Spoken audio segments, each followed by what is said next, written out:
আসসালামু আলাইকুম রহমতুল্লাহি ওয়াবারাকাতুহু।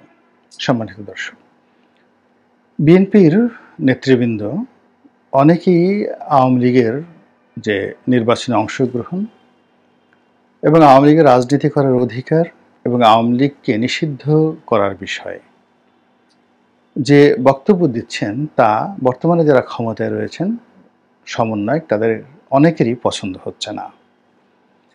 বিশেষ করে এ সকল সমন্বয়কদের পেছনে দেশ এবং বিদেশের যে সকল লেখক, সাহিত্যিক, সাংবাদিক, তারপর ইউটিউবার, ফেসবুকার যারা ইনফ্লুয়েন্স করেছেন, তারাও এই বিএনপির যেই অবস্থান আওয়ামী লীগ সম্পর্কে এটি পছন্দ হচ্ছে না।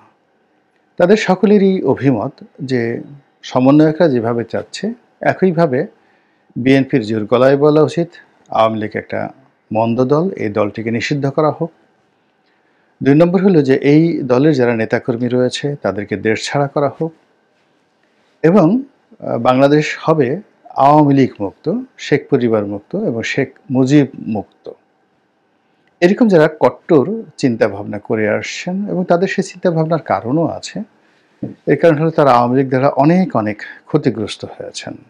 মানবিকভাবে, পারিবারিকভাবে, অর্থনৈতিকভাবে অনেকে দেশ থেকে বাধ্য হয়েছেন। ফলে আমি তাদের সেন্টিমেন্টকে অশ্রদ্ধা জানানোর দুঃসাহস দেখাবো না। কিন্তু বিএনপি যেটা করছে সেটা কেন করছে এই বিষয়ে আমি বলবো এবং তার আগে বলে নেই যে বিএনপি যে কাজটি করেছে এই কাজটিকে তো আসলে প্রথম দিকে জামাত চেষ্টা করেছিল, কিন্তু জামাতের যে পরিধি বা জামাতের যে গণভিত্তি এটা বিএনপির মতো এতটা বিস্তৃত নয়, শক্তিশালী নয়। ফলে জামাত আমির যে আওয়ামী লীগের বিরুদ্ধে সাধারণ ক্ষমা ঘোষণা করেছিলেন, এই সাধারণ ক্ষমাটাকে তারা রাখতে পারেননি।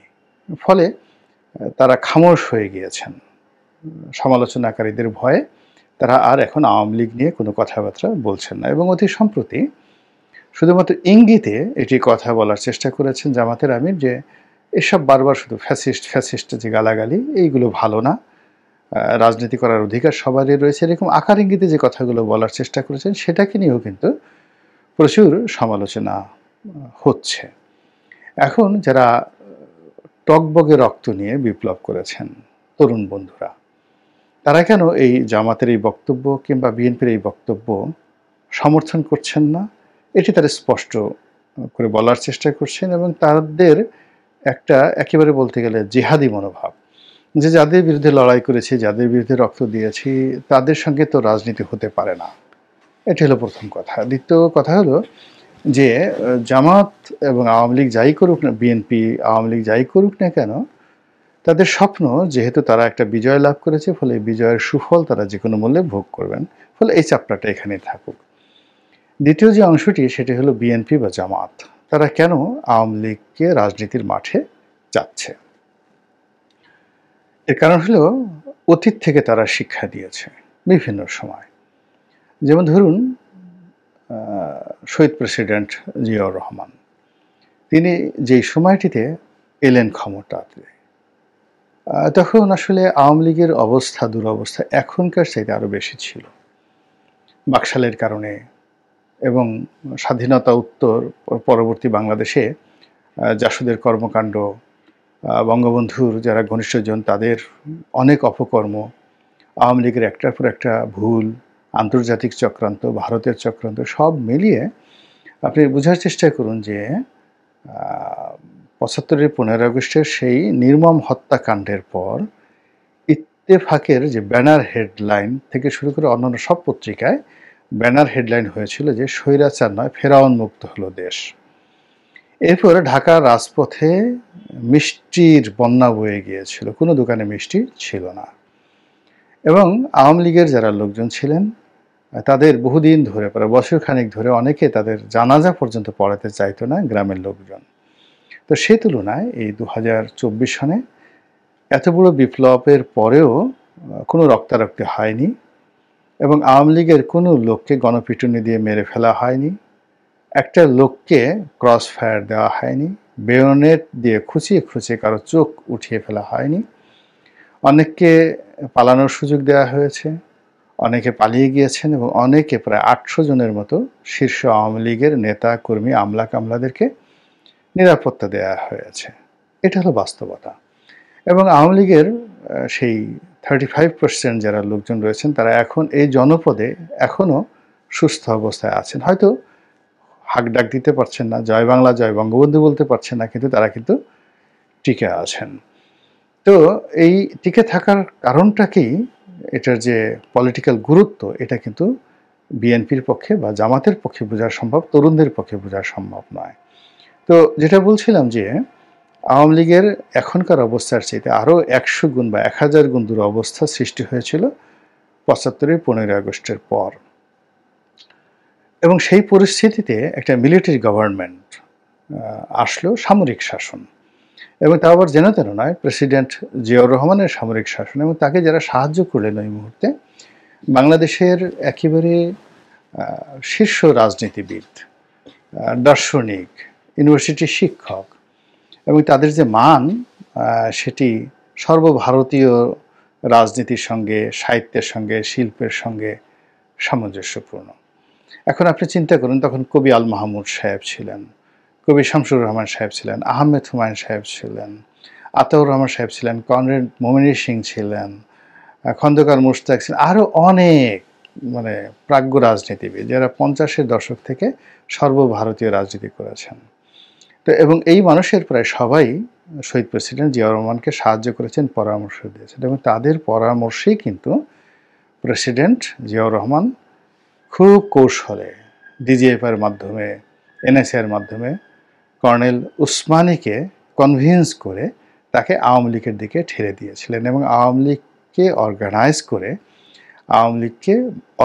করে এই ডক্টর কামাল হোসেনকে অর্গানাইজ করে, কর্নেল উসমানীকে অর্গানাইজ করে, জহুরা তাজউদ্দিনকে অর্গানাইজ করে তিনি এই আওয়ামী লীগকে নির্বাচনের মাঠে হাজির করেছিলেন। তো সেই নির্বাচনের মাঠে হাজির করা, সেটা সংসদ নির্বাচনও করেছিলেন, এবং তখন যে প্রেসিডেন্সিয়াল ফর্ম অফ গভর্নমেন্ট ছিল সেই রাষ্ট্রপতি নির্বাচনে আওয়ামী লীগকে আনা হয়েছিল।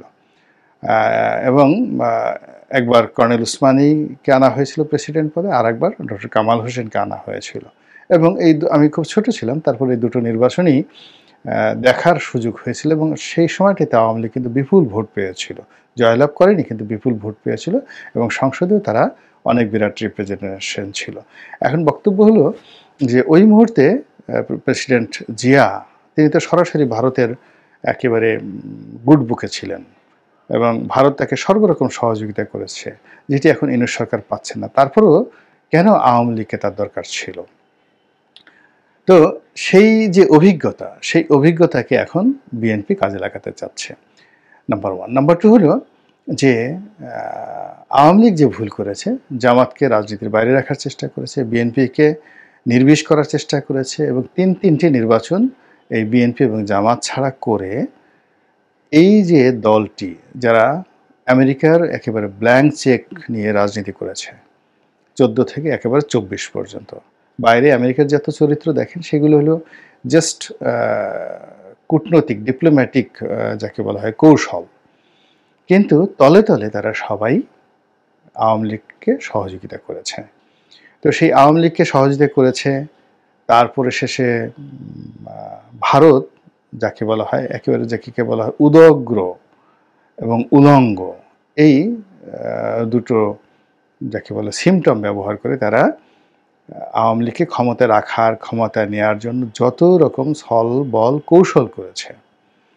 এরপর আমাদের দেশের মিলিটারি বলেন, জুডিশিয়ারি বলেন, পুলিশ, আমলা কামলা, এর মধ্যে আসলে নৌকা এবং জয় বাংলা ছাড়া কিচ্ছু ছিল না। কিন্তু এত কিছুর পরেও যাকে বলা হয় তারা কেন টিকতে পারল না? তারা কেন অলিগারের কবলে পড়লো? তারা কেন এই চোর চুট্টা বদমাইশদের খপ্পরে পড়লো? এবং দেশের এই যে 16 লক্ষ কোটি টাকা যে পাচার হয়ে গেল, এই দায়বদ্ধতার মধ্যে কেন আওয়ামী লীগ পড়লো? এই জিনিসটা কিন্তু বিএনপি অনুধাবন করতে পারছে, এবং জামাতও অনুধাবন করতে পারছে। এই জন্য কি হচ্ছে, তারা যেহেতু গণতান্ত্রিক চিন্তা করছে, বিপ্লবী চিন্তা করছে না, তারা গণতান্ত্রিক চিন্তা করছে, তারা ইলেকশন চিন্তা করছে, তারা সংসদীয় গণতন্ত্রের কথা চিন্তা করছে, এবং সেই চিন্তা করার ক্ষেত্রে আওয়ামী লীগের মতো একটা বিপুল যাকে বলা হয় সংখ্যাগরিষ্ঠ দল, বিশাল সংখ্যাগরিষ্ঠ দল, তাদেরকে বিএনপি এবং জামাত পলিটিক্যালি মোকাবেলা করতে চাচ্ছে, কিন্তু তারা বুলেট দিয়ে বা অন্য কোনো কিছু দিয়ে মোকাবেলা করতে চাচ্ছে না। এজন্য তারা কৌশলে তরুণদেরকে আঘাত না করে, বিপ্লবের আদর্শকে বিচ্যুত না করে তারা আওয়ামী লীগকে রিংয়ে আনতে চাচ্ছে। আওয়ামী লীগের তারা সংস্কার চাচ্ছে, আওয়ামী লীগের তারা বিচার চাচ্ছে। শেখ পরিবারের যে সকল লোক পালিয়ে গেছে তাদের বিরুদ্ধে বিএনপি জামাত সবাই প্রচারণা করছে, শেখ হাসিনার বিচার চাচ্ছে, সব কিছুই করছে। কিন্তু কোনো অবস্থাতেই সংগঠন নিষিদ্ধ করা, আওয়ামী লীগকে নিষিদ্ধ করা, এই জিনিসটা বিএনপি বা জামাত কেউ চাচ্ছে না। এবং এটাই কিন্তু রাজনীতির নর্মাল নর্মস। আর বাইরে যারা বিপ্লবী কথাবার্তা বলছেন তারা কেউ হয়তো চে গুয়েভারা, কেউ হয়তো ফিদেল ক্যাস্ট্রো, কেউ হয়তো হামাস, কেউ হয়তো ইয়াসির আরাফাতের পিএলও, এরকম বৈপ্লবিক চিন্তা ভাবনা। কিন্তু বাংলাদেশের এই 18 কোটি মানুষের দেশে এটা নিয়ে চিন্তা ভাবনা করা যায়, কিন্তু বাস্তবে এই জিনিসগুলো কিন্তু সম্ভব হবে না। এই গেল এক। 2 নম্বর হলো যে ধরুন বিপ্লবীদের কথা মতো যদি বিএনপি নির্বাচনে যায়, এই মুহূর্তে নির্বাচনে যাওয়াটা বিএনপির জন্য 10টা কারণে আত্মঘাতী। তো এত বিষয় না বলে প্রথমে জিনিসটি বলি, বাস্তবতা কথা বলি। ঢাকা শহরের কিছু কিছু পয়েন্টে আপনি সমন্বয়কদেরকে দেখতে পাবেন, হাসনাতকে দেখতে পাবেন, সার্জিসকে দেখতে পাবেন। সেটা রাজু চত্বর বলেন কিংবা যমুনা বলেন বা নির্দিষ্ট জায়গাতে। কিন্তু বিএনপিকে চ্যালেঞ্জ করে একটা উপজেলাতে গিয়ে তাদেরকে একটা সমাবেশ করে আসতে বলেন তো, নো মিলিটারি এবং no police, no protocol, just যে কোনো একটা উপজেলাতে বিএনপিকে চ্যালেঞ্জ জানিয়ে ঢাকার কাছাকাছি, সেটা নবাবগঞ্জে হোক, সাভার হোক, হাসনাত বা সার্জিস তারা বলবে যে ঠিক আছে আমরা এখানে গিয়ে একটা সমাবেশ করব, বিএনপি পারলে বাধা দেখ। অথবা একদিকে বিএনপির একটা অনুষ্ঠান থাকবে, আর একদিকে হাসনাতদের একটা অনুষ্ঠান থাকবে, দেখেন একটা অনুষ্ঠান তারা করতে পারে কিনা। ইম্পসিবল, ঢুকতেই পারবে না এলাকাতে। তো তাহলে কি হচ্ছে সেটা হলো সচিবালয় থেকে শুরু করে অনেক গুরুত্বপূর্ণ প্রশাসন, এসবই বিএনপির লোক এবং জামাতের কিছু লোক তারা ঢুকে গেছে কৌশলগত জায়গাতে, কিন্তু তারা আধিপত্য দেখাতে পারছে না। সেটা ক্যাবিনেট সচিব হোক কিংবা অন্য যে কোনো সচিব হোক, আধিপত্য যারা একেবারে বিএনপির লিফটম্যান, সচিবালয়ের লিফটম্যান, এখন সচিবালয়ের লিফটম্যান বিএনপির প্রতি লিফটম্যান যে ক্ষমতা দেখাতে পারছে, সেই ক্ষমতা যদি জামাতপন্থী সেই ক্যাবিনেট সেক্রেটারি হন, সেই ক্যাবিনেট সেক্রেটারিও সচিবালয় বিএনপিপন্থী সেই লিফটম্যানের সামনে জোর গলায় কথা বলবেন, এই অবস্থা সচিবালয়ে নেই। This is the reality. 2 নম্বর হলো বাংলাদেশে যে 300 সংসদীয় আসন, সেই 300 সংসদীয় আসনে এখন বিএনপি, তার প্রতিদ্বন্দ্বী বিএনপি এবং তার প্রতিদ্বন্দ্বী বিএনপি, বিএনপির প্রতিদ্বন্দ্বী কৃষক দল, কৃষক দলের প্রতিদ্বন্দ্বী যুব দল, যুব দলের প্রতিদ্বন্দ্বী ছাত্র দল, এইরকম একটা রসায়ন চলছে। ওখানে মানে ছাত্রলীগ নেই, শিবির নেই, সমন্বয়ক নেই, কেউ নেই। সারা বাংলাদেশে এখন শুধু বিএনপি বিএনপি বিএনপি। ফলে এই অবস্থাতে যদি একটা নির্বাচন হয়, সেই নির্বাচনের সমন্বয়করা প্রার্থী দিল, জুনায়েদ সাকি প্রার্থী দিল, অন্য কেউ প্রার্থী দিল, এমনকি বিএনপি যদি 50টা সিট সেই ছোট ছোট রাজনৈতিক দলগুলোকে ছেড়েও দেয়, সেই প্রার্থী নির্বাচনের মাঠে দাঁড়াতেই পারবেন না। ওখানে বিএনপি নেতাকর্মীরা স্বতন্ত্র দাঁড়াক বা যা কিছু করুক না কেন, সেখানে তারা এরকমভাবে একটা মেকানিজম করে ফেলেছেন যে স্বয়ং তারেক রহমান সাহেব বা স্বয়ং জিয়াউর রহমান সাহেব যদি কবর থেকে উঠে আসেন, তারপরে বেগম খালেদা যদি সরাসরি মনিটরিং করেন, তাহলেও এই আসম আব্দুর রব বা মাহমুদুর রহমান মান্না সাহেবদের মতো মানুষ, জুনায়েদ সাকিদের মতো মানুষ, ভিপি নূরদের মতো মানুষ, রাশেদদের মতো মানুষ এই বিএনপির কেন্দ্রীয় কমান্ড চাইলেও সেখান থেকে পাশ করে আনতে পারবেন না। তারা এলাকাতে মুভমেন্টই করতে পারবেন না। This is the reality.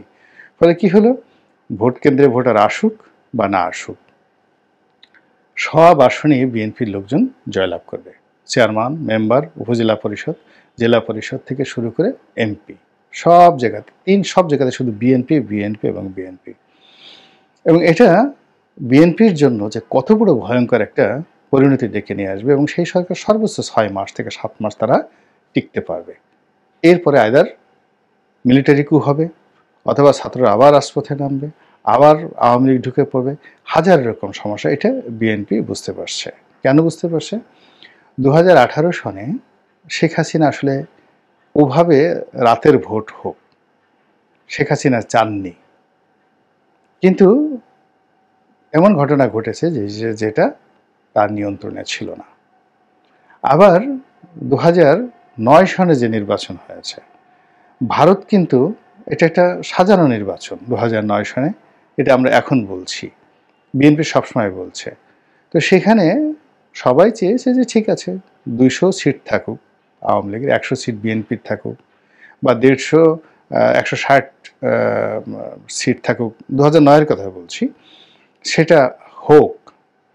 কিন্তু বাস্তবিকে দেখা গেল যে ওই যারা অতি উৎসাহী মাঠে, যাদেরকে সিল পিঠানোর দায়িত্ব, রেজাল্ট তৈরি করার দায়িত্ব দেওয়া হয়েছিল, তারা পুরোটাই আওয়ামী লীগের ঘরে ভরে দিয়েছে। ফলে শেখ হাসিনা যখন প্রথম সংসদীয় কমিটির বৈঠকে দেখলেন যে প্রায় মহিলা এমপি সহ তার দলের অলমোস্ট প্রায় 277 বা 270-এর মতো তার এমপি, তিনি নিজে মাথায় হাত দিলেন যে এও কি সম্ভব, আমি তো এটা চাইনি, আমি নিজের সাক্ষী সেই কথার।